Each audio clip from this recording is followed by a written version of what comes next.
I felt like I wasn't right for the job. I felt like I shouldn't be here. And any minute now, my manager's going to walk in and be like, I've caught you. I got you. You're a big fraud.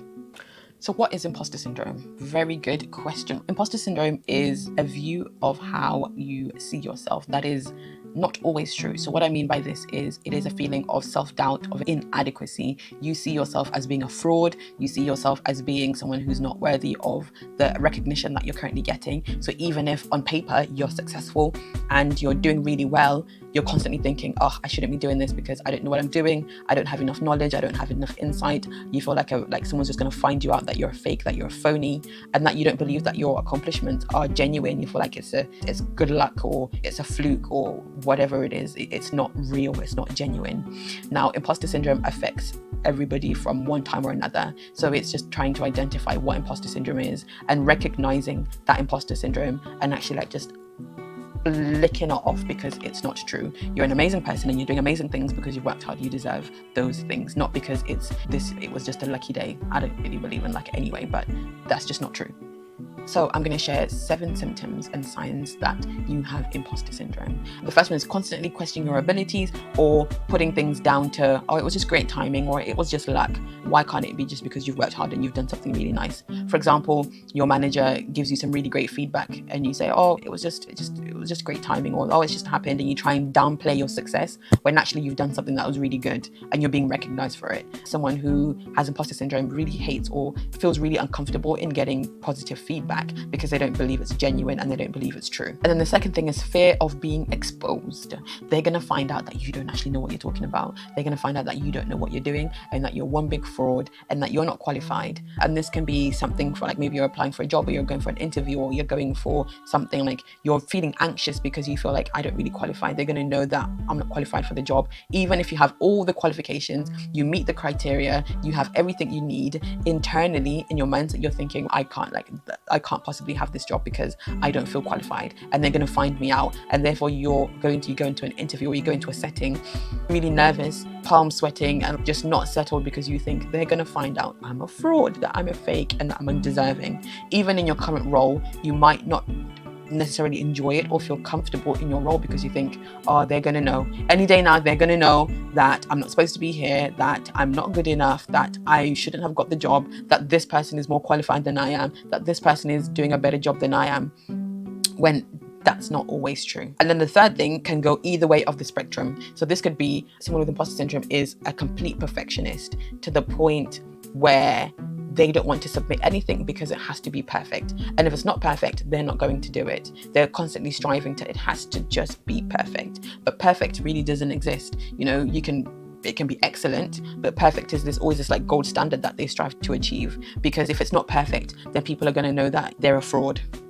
It's putting excessively high standards on yourself that other people don't put on you. You put them on yourself, and then you're now burnt out trying to achieve and attain the standard constantly of perfection that no one else has required or put on you but yourself. And then in the other way is procrastination. People will procrastinate because they don't want to start something, because they don't want people to then find them out. So they will delay in starting something because they're like, I can't do it, I'm not good enough. And if I start, people are going to know that I can't do it. So those are the two spectrums. You've got the perfectionist and the procrastinator, both extreme forms. And that is, depending on which one that you may be, can be symptoms of having imposter syndrome. And then the next one, which complements the one I just said quite well, is a fear of failure. People with imposter syndrome have a crippling fear of failing. They do not want to fail, to the point where sometimes they won't even start anything because they just don't want to fail. When they fail, they take it internally. Like people do things wrong all the time, and they can just brush it off. People with an imposter syndrome will take that, internalize it, will be on rinse repeat for weeks at a time, just focusing on that failure, and they internalize it of, okay, not I have failed. They will then say, I am a failure because I have done this thing. So you dwell on what someone said.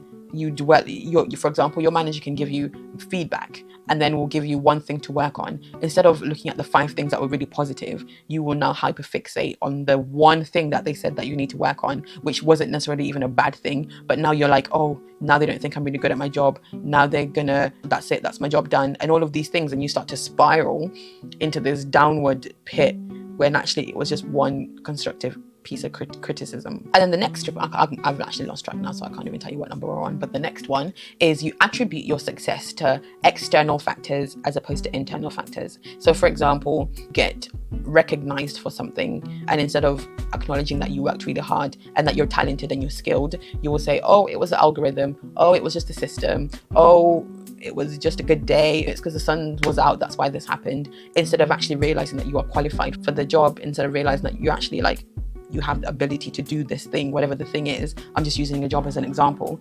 You have the qualification and the skill set to do it. You will look at the external things and say, no, this happened because of this, or this happened because of this, instead of just saying, you know what, thank you. Yes, I did do a good job. And patting yourself on the back. People with imposter syndrome will try and just take that praise and try and throw it to something else and won't accept it. And then the final symptom that may show that you may possibly have imposter syndrome and be an imposter is you're always comparing yourself with other people.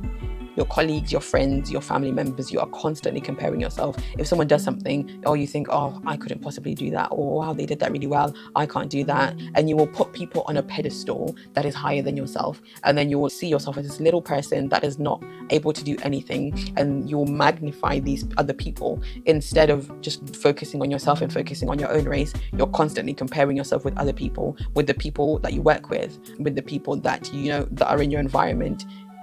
And that will just keep you so down, because again, what you magnify, what you focus on, you magnify. And when you're constantly focusing on, and there's nothing wrong with admiring people, there's nothing wrong with acknowledging when other people are doing good things, but there is a problem when you're constantly now comparing yourself with other people and looking at yourself consistently, looking down on yourself compared to other people. So these are my, 6 signs or symptoms that you may have imposter syndrome. And if you've ticked quite a few of those, that used to be me. I used to have the most, oh my gosh, imposter syndrome that there was. And I never knew that there was a word for it. Like I never knew there was a word and a term called imposter syndrome until I had a coaching conversation one time. And there was a name to the behavior. Like I would literally probably all of them that I would have quite a while ago. But the biggest one was like, I felt like I just didn't qualify. I felt like I wasn't right for the job. I felt like I shouldn't be here. And any minute now, my manager's going to walk in and be like, I've caught you. I got you. You're a big fraud. You're a fake. You're a phony. You shouldn't be here. You don't qualify. When actually, like, that is not true at all. Like on paper, the qualifications are there. On paper, you should be there. So the issue is in your mind and the mindset and how you see yourself. And the thing is, other people don't see you that way. You see yourself that way, but other people, if you were to ask, don't see you that way at all. They see you in a completely different light. So there's a difference between how you see yourself, how others see you, and how you wish to see yourself.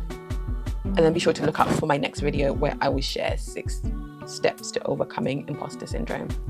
See you in my next video.